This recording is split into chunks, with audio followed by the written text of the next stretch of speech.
Everyone, मेरा नाम है शुभम और आप लोग देख रहे हैं code world by new. So guys, आज हम बात करने जा रहे हैं रजिस्ट्रेशन फॉर्म के बारे में कि रजिस्ट्रेशन फॉर्म किस तरीके से डिज़ाइन होता है, किस तरीके से उसमें कोड किया जाता है। सो इसमें हम क्या करेंगे, हम PHP एंड बूटस्ट्रैप 3 का यूज़ करेंगे एंड यूज़र से ईमेल एंड उसका पासवर्ड रजिस्टर करवाएंगे। So don't wasting our time, let's get started. So guys, सबसे पहले मैं क्या करता हूँ, मैं मेरे VS कोड की स्क्रीन पे आ जाता हूँ। हमें कोडिंग करने के लिए एक प्लेटफॉर्म की ज़रूरत पड़ेगी। मैं मेरे वीडियो में VS कोड का यूज़ कर रहा हूँ। सो इसमें जैसे ही मैंने आके फाइल पे क्लिक किया, फाइल पे क्लिक करने के बाद मैं एक फ़ोल्डर ओपन कर लेता हूँ। मैंने पहले से एक फ़ोल्डर बना रखा है जो हमें कहाँ पे मिलेगा, लोकल डिस्क C में। लोकल डिस्क C में जाने के बाद जैम्प में जाएंगे हम। जैम्प में जाने के बाद हमें HD डॉक्स पे क्लिक करना होगा। HD डॉक्स में मैंने एक फ़ोल्डर बना रखा है कोड वर्ल्ड। तो जैसे ही मैं इस पर क्लिक करता हूँ और ओपन सेलेक्ट कर लेता हूँ इसको, तो ये हमें कुछ पूछ रहा था, वार्निंग वगैरह दे रहा था, सो हमने एक्सेप्ट कर ली। नेक्स्ट हम न्यू फाइल बनाएंगे। न्यू फाइल में हम क्रिएट करते हैं index.php। ओके, index.php फाइल में हमने क्रिएट कर दी। अब मैं यहाँ पे लिखता हूँ मेरा कोड। तो मैंने HTML5 लिखा। HTML5 लिखते ही क्या आती है, बेसिक सिंटैक्स आ जाती है। तो यही इस सॉफ्टवेयर की प्लस पॉइंट है, जिससे कि ज़्यादा हमें कोड लिखने की ज़रूरत नहीं पड़ेगी। तो मैं टाइटल दे देता हूँ मेरे प्रोजेक्ट का, रजिस्ट्रेशन फॉर्म। सो मैं रजिस्ट्रेशन फॉर्म इसका टाइटल दे दिया। अब हम आते हैं बॉडी के अंदर। तो हमें बूटस्ट्रैप का यूज़ करना है। बूटस्ट्रैप का यूज़ करने के लिए हम CDN पाथ का यूज़ करेंगे। CDN की फुल फॉर्म क्या होती है, कंटेंट डिलीवरी नेटवर्क। सो हमें वो कहाँ पे मिलेगा, तो हम चलते हैं वापस से हमारे गूगल की स्क्रीन पर और यहाँ पर लिखते हैं बूटस्ट्रैप 3 CDN। जैसे ही मैंने बूटस्ट्रैप 3 CDN लिखा तो पहली लिंक आती है getbootstrap.com वाली। देन उस पर क्लिक करते हैं। इस पर क्लिक करने के बाद हमें बूटस्ट्रैप CDN की 3 लिंक्स प्रोवाइड होती है। तो ये तीनों लिंक्स की हमें ज़रूरत पड़ेगी हमारे प्रोजेक्ट में। तो मैंने इसको Ctrl+C से कॉपी कर लिया एंड यहाँ पर हेड सेक्शन में आके इसको मैं पेस्ट कर देता हूँ। ओके, सो जैसे मैंने इसको पेस्ट किया तो अब देखो यहाँ पे इंटीग्रिटी वाला पार्ट आ रहा है। तो अभी हमें इस इंटीग्रिटी वाले पार्ट की ज़रूरत नहीं है।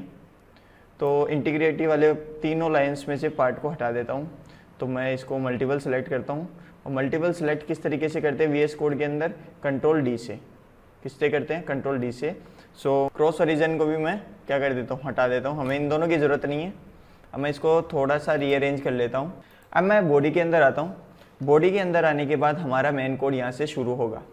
अब मैं सबसे पहले एक div कंटेनर नाम की क्लास ले लेता हूँ, कंटेनर ले लेता हूँ। कंटेनर के अंदर मैंने डाल दिया, मैं रो का यूज़ करूँगा। तो रो का यूज़ करने के लिए मैंने एक क्लास ली रो। रो के अंदर मैंने कॉलम बना दिए। ठीक है, मैंने कॉलम 4 के बना दिए। 3 कॉलम बनाएंगे हम। तो 3 कॉलम में मैं पहले 2 कॉलम्स को खाली छोड़ूंगा और बीच वाले कॉलम के अंदर मेरा कोड लिखूंगा। सो चलिए कोड लिखना शुरू करते हैं। अब सबसे पहले हमें क्या चाहिए, हमारी फॉर्म चाहिए हमें। तो मैं एक फॉर्म बनाता हूँ। फॉर्म किसके अंदर बनाऊँगा मैं, फॉर एग्जांपल बूटस्ट्रैप के अंदर पैनल आता है, तो हम फॉर्म को अपने पैनल के अंदर बनाएंगे। आप फॉर्म किसी भी चीज़ के अंदर बना सकते हैं। मैं यहाँ पर इस वीडियो के अंदर पैनल के अंदर फॉर्म को बनाऊँगा। तो मैं पैनल की क्लास ले लेता हूँ, div.panel सक्सेस ले लेते हैं। पैनल स्पेस पैनल सक्सेस मैंने ले लिया। एंड इसके अंदर 3 पार्ट आते हैं। पहला पार्ट आता है पैनल का हेडिंग, देन पैनल का बॉडी और लास्ट टाइम पैनल का फुटर। ठीक है, तो सबसे पहले हमें पैनल हेडिंग चाहिए। तो मैंने पैनल हेडिंग ले ली। पैनल हेडिंग के अंदर मैं लिखता हूँ, मेरा एक H2 ले लेता हूँ। H2 के अंदर लिखूँगा रजिस्ट्रेशन फॉर्म। तो मैंने रजिस्ट्रेशन फॉर्म लिख दिया। अब हम क्या करेंगे, हम मेन फॉर्म को बनाएंगे और मेन फॉर्म को पैनल बॉडी के अंदर देंगे। तो पैनल बॉडी के अंदर मैंने मेरा मेन फॉर्म दे दिया। अब पैनल बॉडी के अंदर लिखते हैं फॉर्म। फॉर्म में देखो 2 एट्रीब्यूट्स आते हैं, एक तो आता है एक्शन, दूसरा आता है मेथड। तो एक्शन और मेथड, इन दोनों के बारे में मैं थोड़ी देर में आपको एक्सप्लेन करूँगा। तो मैंने दोनों का यूज़ लिया है, दोनों एट्रीब्यूट्स का यूज़ लिया है। एक्शन के अंदर क्या होता है, एक्शन के अंदर हम हमारे इस फॉर्म को कौन सी फाइल में या किस जगह पे सबमिट करवाना चाहते हैं उसकी लोकेशन आती है, एंड देन मेथड आता है, हम किस मेथड के थ्रू उस फॉर्म को सबमिट करवाना चाहते हैं। दो मेथड होते हैं PHP में, एक तो होता है गेट मेथड एंड दूसरा होता है पोस्ट मेथड, ठीक है। सो हम यहाँ पर पोस्ट मेथड का यूज़ करेंगे। तो अब मैं पहले लेता हूँ एक ईमेल का इनपुट बॉक्स लूँगा, देन उसके बाद हम क्या करेंगे, एक पासवर्ड वाला एक इनपुट बॉक्स लेंगे, ठीक है। और उसके लास्ट में हम क्या करेंगे, एक सबमिट का बटन देंगे, जिससे कि यूज़र जैसे ही सबमिट करता है तो उसका एक रजिस्ट्रेशन फॉर्म सक्सेसफुली रजिस्टर हो जाए, ठीक है। तो सबसे पहले ईमेल को लेने के लिए मैं क्या करूँगा, मैं एक फॉर्म ग्रुप नाम से क्लास होती है बूटस्ट्रैप 3 के अंदर, तो वो ले लेता हूँ। फॉर्म ग्रुप लेबल और इनपुट बॉक्स दोनों को कनेक्ट करने में काम में आती है, मतलब एक साथ रखते हैं इन दोनों को। तो मैं लेबल ले लेता हूँ, लेबल मैंने ले लिया, लेबल में ले लिया ईमेल, ओके। सो ईमेल मैंने दे दिया, लेबल फॉर ईमेल, और इसके जस्ट नीचे मैं इनपुट बॉक्स ले लेता हूँ और इनपुट टाइप दे देता हूँ मैं ईमेल। इनपुट टाइप दे दिया मैंने ईमेल, नेम दे दिया मैंने, नेम हम क्यों देंगे, नेम इसलिए रखेंगे क्योंकि हमें जैसे ही उस इनपुट बॉक्स की वैल्यू गेट करनी होगी हमारी PHP की फाइल में, तो उस फाइल में वैल्यू गेट करने के लिए हम नेम का यूज़ करेंगे कि किस इनपुट फील्ड का, मतलब किस इनपुट फील्ड का कौन सा नेम है और उसकी क्या वैल्यू है, ठीक है। तो मैंने ईमेल है तो मैंने ईमेल ही इसका नाम रख देता हूँ, तो सिमिलर से रख देते हैं जिससे कि कोई प्रॉब्लम नहीं आएगी हमारे। ईमेल मैंने नाम रख दिया। अब एक क्लास देनी पड़ती है इसमें जिसका नाम है form control. Form control class क्या करती है, इसकी थोड़ी सी CSS है, मतलब एडिटिंग कर देती है इस इनपुट फील्ड की। सो इतना काम हमारा हो गया। हमने क्या दे दिया, हमने दे दिया टाइप दे दिया और नेम दे दिया एंड क्लास दे दी। अब एक चीज़ इसकी वैलिडेशन और कर देते हैं छोटी सी हम, कि ये रिक्वायर्ड होना चाहिए। रिक्वायर्ड का मतलब ये एक HTML के टैग का एट्रीब्यूट है। सो क्या करता है कि किसी भी इनपुट फील्ड को रिक्वायर्ड कर देता है, मतलब उसको फिल करना ज़रूरी है, अदरवाइज यूज़र फॉर्म को सबमिट नहीं कर सकता, ठीक है। तो हमें सेम एज इट इज़ ऐसा ही कोड हमारे पासवर्ड के लिए चाहिए। तो पासवर्ड में मैं लेबल कर देता हूँ, लेबल फॉर पासवर्ड, और उसका नाम भी रख देता हूँ पासवर्ड, और उसका टाइप होता है बेसिकली पासवर्ड, ठीक है। और नाम भी रख देते हैं हम, नाम कुछ छोटा सा रख देंगे, पास, फॉर एग्जांपल पास रख दिया। और सेम यही होना चाहिए, फॉर्म कंट्रोल उसकी क्लास होनी चाहिए, थोड़ी सी CSS एडिटिंग हो जानी चाहिए एंड रिक्वायर्ड होना चाहिए। अब इतना करने के बाद, इन दोनों ब्लॉक्स को करने के बाद हम क्या करेंगे, हम एक सबमिट वाला बटन ऐड करेंगे। तो सबमिट वाला बटन ऐड करने के लिए वही इनपुट टाइप लेंगे, और इनपुट टाइप अब हम क्या करेंगे, सबमिट। इनपुट टाइप हम सबमिट कर दिया हमने, और उसका भी हम नेम देंगे। नेम में क्या देंगे, कुछ भी दे दो। नेम में दे दिया मैंने, मान लो रजिस्टर, नेम में मैंने दे दिया रजिस्टर। अब हम क्या करेंगे, अब हम एक इसकी भी क्लास देंगे जिससे कि थोड़ी सी हमारी जो बटन है वो अच्छी तरीके से दिखे। तो क्लास दे दी मैंने बटन स्पेस बटन सक्सेस ही दे देते हैं, जिससे ग्रीन कलर की बटन आएगी, button space button success and button block. और बटन ब्लॉक क्या करेगा, हमारी जो भी बटन है उसको उसकी मतलब जिस डिव के अंदर आ रही है, जिस पेरेंट डिव के अंदर आ रही है उसकी पूरी विड्थ ले लेगा, ठीक है। वो बटन उसकी पूरी विड्थ ले लेगा, जैसे मैंने सेव किया। तो अब हम हमारे गूगल की स्क्रीन पर चलते हैं, और गूगल की स्क्रीन पर आकर हमें हमारा इस PHP फाइल को रन करना है। अब PHP फाइल को रन करने के लिए हमें सर्वर की ज़रूरत पड़ती है। सर्वर की ज़रूरत क्यों पड़ती है, क्योंकि जो हमारी PHP लैंग्वेज है वो सर्वर साइड स्क्रिप्टिंग लैंग्वेज है, और उसके लिए हमें सर्वर की ज़रूरत पड़ती है। तो हमने हमारे सिस्टम में, हमारे PC के अंदर जेम्प नाम से एक सर्वर इंस्टॉल कर रखा है, ठीक है। तो मैं पहले तो उस जेम्प को सबसे पहले रन कर लेता हूँ। तो मैंने सर्च बार में जाके लिखा जेम्प, जेम्प पे जैसे मैंने कंट्रोल पैनल ओपन किया तो देखो अपाचे और MySQL मैंने दोनों ये सर्वर रन कर दिए।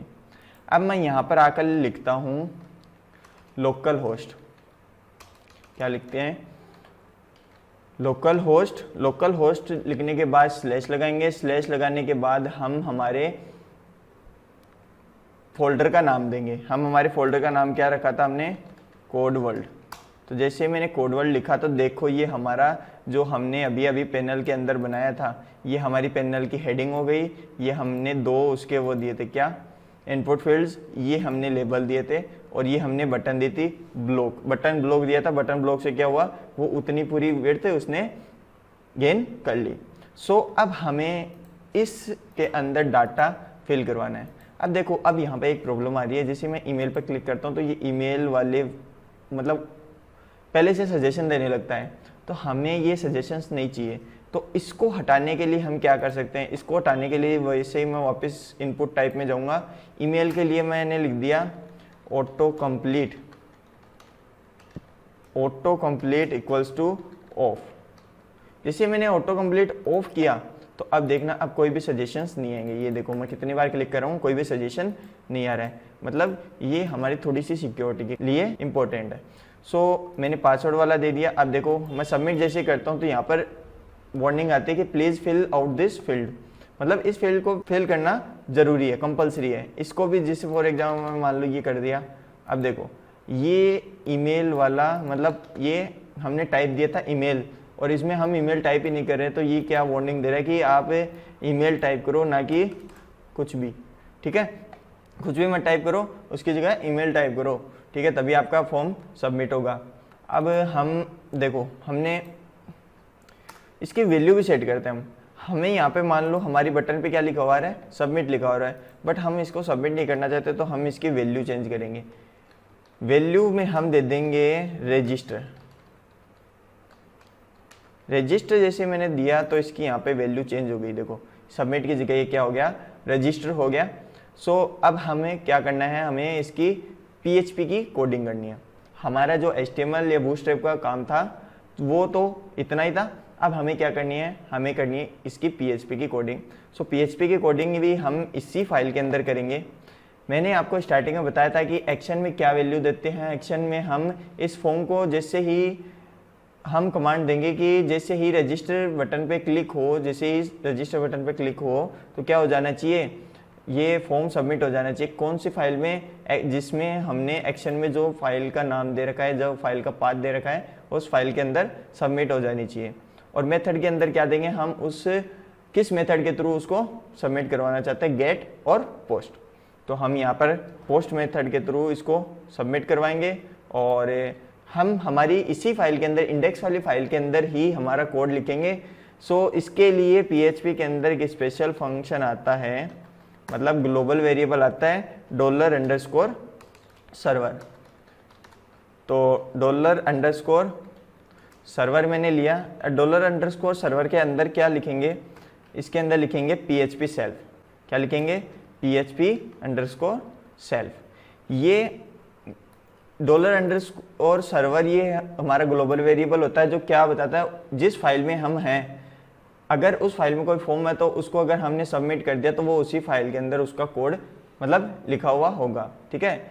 ये सिक्योरिटी रीजन से बहुत इंपॉर्टेंट चीज़ है, ठीक है, कि कोई दूसरा व्यक्ति हमारी फाइल को एक्सेस ना कर सके। हमारी वही फाइल होगी, वही फाइल पे हमारे कोड होगा, उसी फाइल पे हमारा फॉर्म सबमिट हो जाएगा, किसी दूसरी फाइल पे रिडायरेक्ट ही नहीं होगा, ठीक है। और यहाँ पे हमारी फाइल का नाम आ गया और हम उस नाम को इको कर दिया। इको का मतलब हमने उस नाम को प्रिंट कर दिया और वो प्रिंट हुआ नाम कहाँ पे आ गया, इस डबल कोट के अंदर, यानी एक्शन के अंदर हमारी फाइल का नाम आ गया। हमारी फाइल का नाम क्या है, index.php। हमने यहाँ पर इतना कोड index.php नाम को लिखने के लिए किया है, क्यों, क्योंकि हमने थोड़ी सी सिक्योरिटी इसको प्रोवाइड की है। अब हम चलते हैं, हमारा कोड लिखेंगे PHP का। तो मेरा फॉर्म यहाँ पे ख़त्म हुआ है, तो मैं यहाँ पे एक छोटा सा कमेंट लिख देता हूँ, फॉर्म, मैं लिखता हूँ फॉर्म एंड, ओके एंड। अब मैं शुरू करता हूँ मेरा form PHP start, okay. Form PHP मैंने इस जैसे स्टार्ट किया। अब यहाँ पे हमें PHP का टैग लगा लेता हूँ और नॉर्मल जो सिंटैक्स होता है वो लिखते हैं। अब हमें क्या करना है, हमें सबसे पहले इस फॉर्म को स्टोर करवाने के लिए डाटाबेस की ज़रूरत पड़ेगी। अब डाटाबेस को किस तरीके से हम लेके आएंगे, तो हम चलते हैं वापस से हमारे कंट्रोल पैनल में जैम्प के, और यहाँ पे माई एसक्यूएल का एडमिन है, तो इस पर जैसे ही मैं क्लिक करूँगा तो ये हमारे PHP माई एडमिन पैनल पर रिडायरेक्ट हो गया। अब यहाँ पर हम हमारा एक डाटाबेस बनाएंगे, और वो डाटाबेस किस तरीके से बनाएंगे, तो हम न्यू पे क्लिक करेंगे। मैंने न्यू पे जैसे ही क्लिक किया तो हमारे डाटाबेस का नाम फॉर एग्जांपल हम रखते हैं यूज़र अंडरस्कोर रजिस्ट्रेशन, ठीक है। यूज़र रजिस्ट्रेशन मैंने मेरे डाटाबेस का नाम रखा, और जैसे क्रिएट पे क्लिक किया तो देखो यहाँ पे नीचे मेरा यूज़र रजिस्ट्रेशन नाम का डाटाबेस बन चुका है। अब हमें इस डाटाबेस तो हमने बना लिया, अब हमें क्या करना है, हमें टेबल, क्योंकि डाटाबेस में डाटा किस तरीके से स्टोर होता है, टेबुलर फॉर्म में, तो हमें टेबल की ज़रूरत पड़ेगी। तो टेबल हम बनाएंगे, और टेबल का नाम क्या रखेंगे, टेबल का नाम रखेंगे हम फॉर एग्जांपल कुछ भी नाम रख सकते हो आप अपनी मर्जी से। मैं यहाँ पर रख रहा हूँ मान लो यूज़र्स मैंने टेबल का नाम रखा। अब नेक्स्ट इनपुट में क्या पूछ रहा है, ये पूछ रहा है नंबर ऑफ कॉलम कितने रखना चाहते हो आप एक टेबल में। तो हमें चाहिए, हमने डाले थे, मतलब इनपुट हमारे फॉर्म के अंदर क्या क्या है, हमारे फॉर्म के अंदर है ईमेल, पासवर्ड, ये 2 चीज़ें हैं। तीसरी चीज़ हम ले लेंगे उनका serial number, for example serial number, ये हम यानी हमारे टेबल के अंदर कितनी कॉलम्स हो गई, 3 कॉलम्स हो गई, तो हमने दे दी 3, ठीक है। और जैसे मैं गो पे क्लिक करता हूँ तो हमारी एक देखो टेबल बन गई है। अब ये हमारे टेबल के अंदर जो कॉलम्स हमने बनाई है उनका नाम पूछ रहे हैं, तो पहले मैं तो दे देता हूँ मैं यूज़र अंडरस्कोर ID, कि पहली जो कॉलम है उसका नाम है यूज़र ID, दूसरी कॉलम का नाम है for example user underscore email, और तीसरी कॉलम का नाम है पासवर्ड, ठीक है। तीसरी कॉलम का नाम हमने रख दिया पासवर्ड ना रख के हम पास रखते हैं, क्योंकि पासवर्ड एक कीवर्ड भी होता है, तो हम नहीं चाहते कि हमारा कोड में कोई एरर आए किसी भी टाइम पे, तो हम क्या करेंगे, इसको नॉर्मल पास रखेंगे। पास एक वर्ड होता है नॉर्मल जो हम यूज़ कर सकते हैं। अब ID हमें प्रोवाइड करनी है, ID के लिए नॉर्मल इंटीजर वैल्यू होती है, ईमेल हमारी वर्कर हो जाएगी, एंड पास भी हमारा वर्कर हो जाएगा, ठीक है, कितने भी कैरेक्टर को हो सकता है। उसकी लेंथ हम डिफाइन करेंगे कि यूज़र ID हमारी मैक्सिमम कितनी लेंथ की हो सकती है, हमारी फॉर एग्जांपल मान लो 10 लेंथ की हो सकती है, मतलब उसके 10 लेंथ हो सकती है, ठीक है। अब ईमेल हमारी फॉर एग्जांपल ईमेल की लेंथ हमारी रख देते हैं हम 30, एंड हमारे पासवर्ड की लेंथ भी 40 करेंगे इसको, ओके। सो अब हम क्या करेंगे, अब हम करेंगे इस यूज़र ID को प्राइमरी की सेट करेंगे। क्या करेंगे, इस यूज़र ID को हम प्राइमरी की सेट करेंगे, तो ऑटो इनपुट में जाएंगे और प्राइमरी सेलेक्ट कर दिया हमने, और जैसे ही मैं सेव पे क्लिक करता हूँ, ठीक है, तो जैसे ही मैं किस पे क्लिक करता हूँ, सेव पे क्लिक करता हूँ, तो हमारी देखो टेबल बन चुकी है। इस टेबल में हमने 3 कॉलम्स लिए हैं, user ID, user email and pass. अब हम जाते हैं ब्राउज़र में, और ब्राउज़ में देखते हैं हमारी देखो तीनों अभी कॉलम्स खाली पड़ी हैं। ये हमारा काम हो गया, हमने सारा सेटअप कर दिया, हमने डाटाबेस बना दिया, डाटाबेस के अंदर हमने टेबल बना दिया, और टेबल्स के हमने नाम डिफाइन कर दिया, उनके टाइप्स भी डिफाइन कर दिए कि इंटीजर टाइप की वैल्यू आएगी, वेरिएबल नाम की टाइप की वैल्यू आएगी, ठीक है, इस तरीके से। अब हम वापस से हमारे VS कोड में चलते हैं, और VS कोड में अब हम हमारा सबसे पहले कनेक्शन बनाएंगे डाटाबेस से। और डाटाबेस से कनेक्शन किस तरीके से बनाते हैं, तो मैं एक वेरिएबल सेट कर देता हूँ, फॉर एग्जांपल कौन नाम से मैंने एक वेरिएबल सेलेक्ट कर दिया, ठीक है। कनेक्ट ही होता है ये एक तरीके से, आप कुछ भी सेट कर सकते हो, अपने नाम से भी कर सकते हो, बट इन प्रोग्रामिंग तो थोड़ा प्रोफेशनल वे में चले तो ज़्यादा बेटर है, ठीक है। तो यहाँ पर सबसे पहले एक फंक्शन आता है MySQLi अंडरस्कोर कनेक्ट। तो जैसे MySQLi अंडरस्कोर कनेक्ट मैंने फंक्शन लिखा, तो इसके अंदर ये 4 वैल्यू पूछेगा। पहला होता है हमारे सर्वर का नाम, तो सर्वर हमारा लोकल होस्ट ही है, तो हमने सर्वर का नाम लोकल होस्ट रख दिया। पूछेगा हमारे यूज़र नेम हमारा रूट होता है बाय डिफ़ॉल्ट, ठीक है। लोकल होस्ट का जो यूज़र नेम होता है बाय डिफ़ॉल्ट होता है। यूज़र नेम का पासवर्ड थर्ड होता है, पासवर्ड हमारा कुछ भी नहीं होता, खाली होता है, नल, तो हम इसको खाली छोड़ दें। फोर्थ पैरामीटर हमारा क्या है, फोर्थ पैरामीटर है हमारा यूज़र का, हमने जो डाटाबेस क्रिएट किया है उसका नाम। तो हमने डाटाबेस क्या क्रिएट किया था, तो वापस से देख लेते हैं एक बार हम गूगल की स्क्रीन पे आके।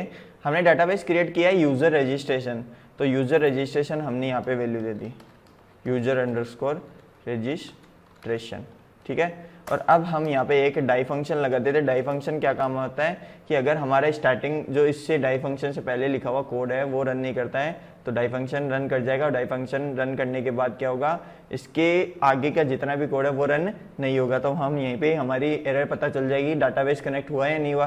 तो हमने लिख दिया कनेक्शन फेल्ड, ओके, मैंने कनेक्शन फेल्ड लिख दिया। अब मैं चेक करता हूँ, यहाँ पर रिफ्रेश करता हूँ, रिफ्रेश किया तो देखो हमारे कोई भी अभी एरर नहीं आ रही, यानी हमारा डाटाबेस कनेक्शन सक्सेसफुल हो गया। अब मुझे क्या करना है, अब सबसे पहले हमें चेक करना है कि हमारी जो ये बटन है, रजिस्टर वाली बटन है, वो प्रेस हुई है या नहीं हुई। तो इसके लिए हम क्या करते हैं, हम चेक करते हैं इस सेट के अंदर क्या लेंगे, हम किसके थ्रू ले रहे हैं, पोस्ट मेथड के थ्रू। तो पोस्ट मेथड हमने लिया और उसके अंदर हमने नेम दे दिया किसका, बटन का, कि इफ़ इस सेट, यानी अगर हमारी ये जो बटन है, बटन का नाम दिया था हमने रजिस्टर, तो हमने यहाँ पे रजिस्टर लिखा। कौन से मेथड के थ्रू दिया था, पोस्ट के थ्रू, तो अंडरस्कोर पोस्ट लिखा। और इस सेट क्या काम में आता है, इस सेट कंडीशन को चेक करता है कि क्या आपके वेरिएबल की वैल्यू सेट है या नहीं है, ठीक है। तो अगर इसकी वैल्यू सेट है यानी इस पर क्लिक हो चुका है तो ये आगे का कोड रन होगा, अदरवाइज रन नहीं होगा। तो हमने चेक कर लिया यहाँ पर। अब अगर इसकी वैल्यू सेट है, किसकी, इस वेरिएबल की वैल्यू सेट है, रजिस्टर नाम के वेरिएबल की वैल्यू अगर सेट है तो हम क्या करेंगे, हम बाकी का जो फॉर्म का डाटा है वो गेट कर लेंगे। तो किस मेथड के थ्रू करेंगे, हम पोस्ट मेथड के थ्रू सारा डाटा एक्सेस करेंगे। तो उसके लिए सबसे पहले मैं एक वेरिएबल बनाता हूँ। फॉर एग्जांपल पहले मुझे ईमेल मिली तो ईमेल के लिए मैंने वेरिएबल बना दिया फॉर एग्जांपल ईमेल, ठीक है। और इसके अंदर मैंने दे दिया पोस्ट मेथड के अंदर, पोस्ट मेथड के अंदर मैंने इसका नाम दे दिया, हमने क्या नाम रखा था, ईमेल नाम से, ईमेल नाम रखा था, तो मैंने कॉपी पेस्ट कर दिया, ठीक है।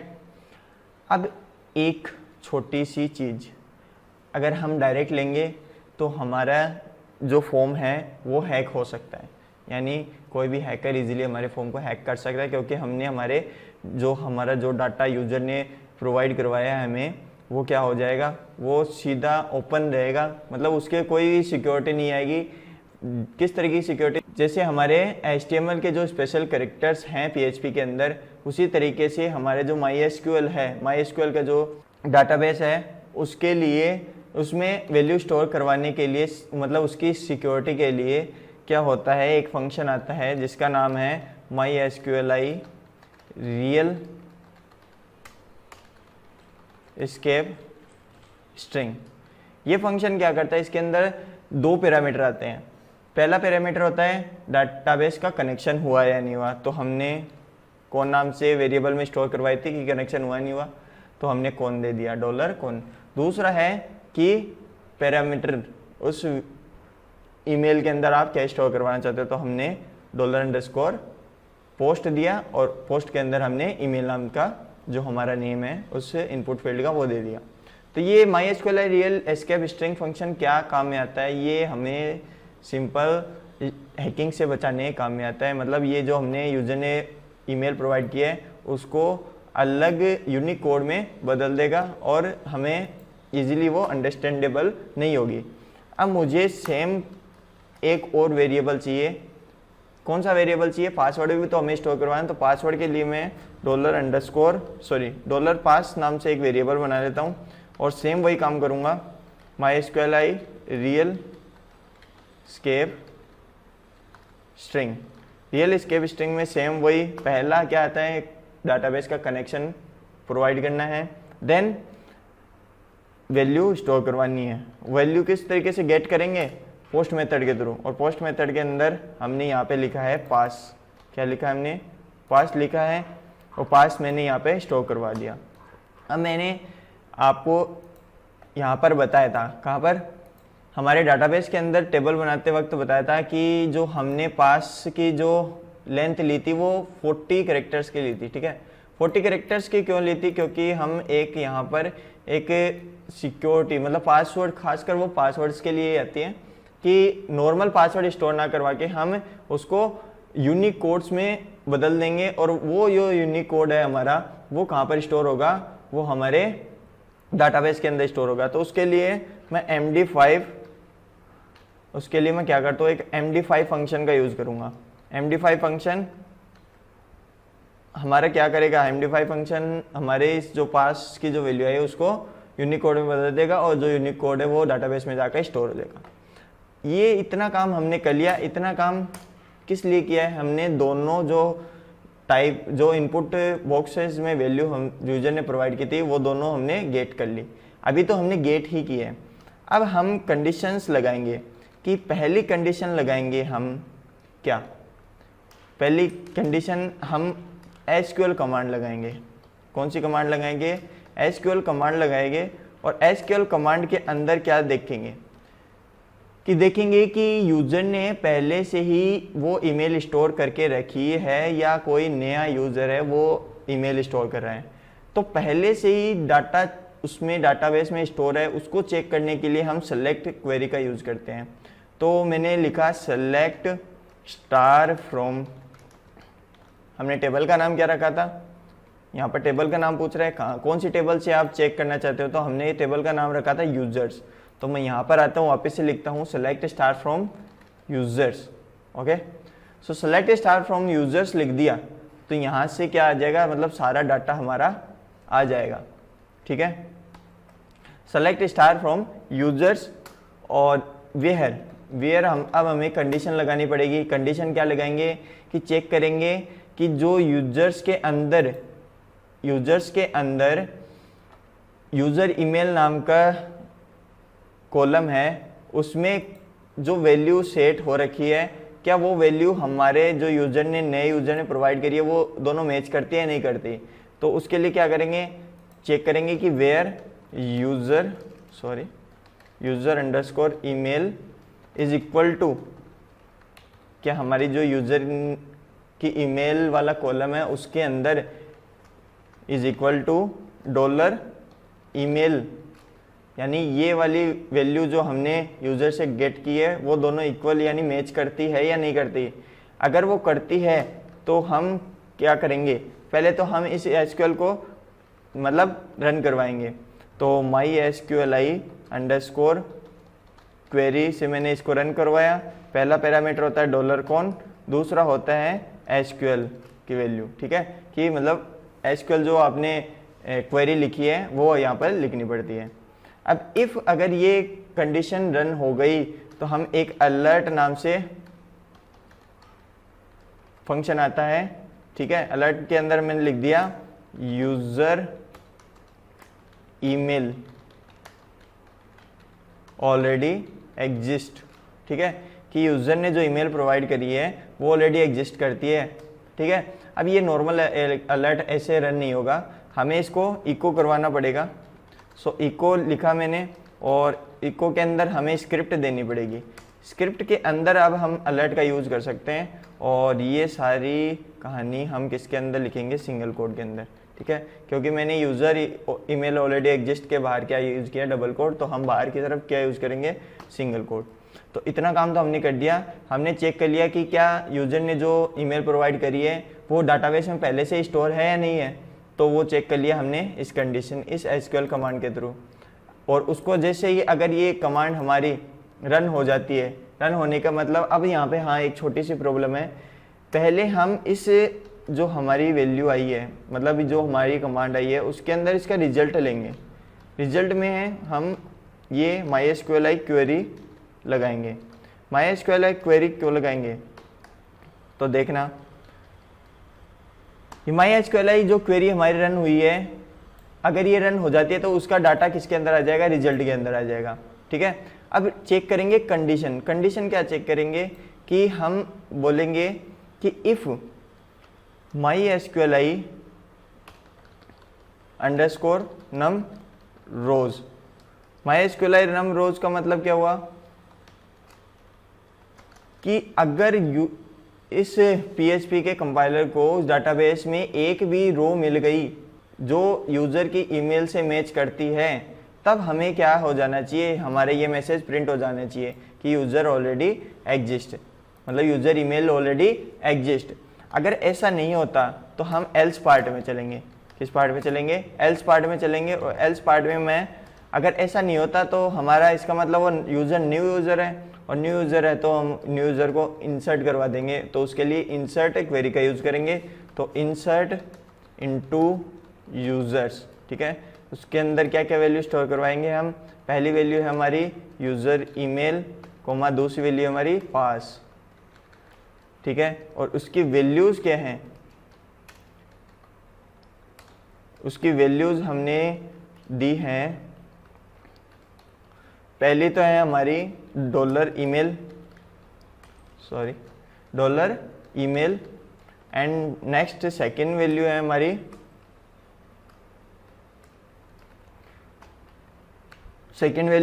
डॉलर पास, ठीक है। सेकेंड वैल्यू हमारी डॉलर पास। और ये हमने चेक किया कि इफ़ माई एसक्यूएल आई, यानी हमारी जो क्वेरी है जैसे ही रन हो जाती है, रन किस तरीके से करवाएंगे? डॉलर कॉन लिखेंगे एंड हमारी एसक्यूएल की कमांड लिखेंगे। अगर ये क्वेरी हमारी रन हो जाती है तो हम क्या मैसेज प्रिंट करवाना चाहते हैं? हम यही सेम उठा लेते हैं, कंट्रोल सी करते हैं और यहाँ पे कंट्रोल वी, और यहाँ पे बोल देंगे कि यूजर मतलब रजिस्ट्रेशन सक्सेसफुल कर देंगे। अगर ये हमारी क्वेरी रन नहीं होती है तो हम वही सेम मैसेज वापस से प्रोवाइड कर देंगे कि यूज़र ईमेल ऑलरेडी, यानी ये नहीं करेंगे, इसकी जगह क्या करेंगे कि हमारी जो क्वेरी है वो फेल हो चुकी है, क्वेरी फेल्ड, ठीक है। क्वेरी फेल्ड का क्यों लिखा है? क्योंकि हमने ये वाली तो पहले चेक कर ली थी कि यूज़र ईमेल पहले से एग्जिस्ट करती है नहीं करती। अगर नहीं करती है तो इसका मतलब हमारा रजिस्ट्रेशन सक्सेसफुल हो जाना चाहिए, और सक्सेसफुल अगर नहीं होगा तो इसका मतलब हमारी क्वेरी में कोई प्रॉब्लम है। तो इतना कोड हमने लिख लिया। मैं कंट्रोल एस से सेव करता हूँ और यहाँ पर आकर मैं मेरे फॉर्म को रिफ्रेश करता हूँ। तो अभी तो कुछ नहीं हो रहा है। तो फॉर एग्जांपल हम एक ईमेल डालते हैं, ईमेल डाल दिया मैंने, मान लो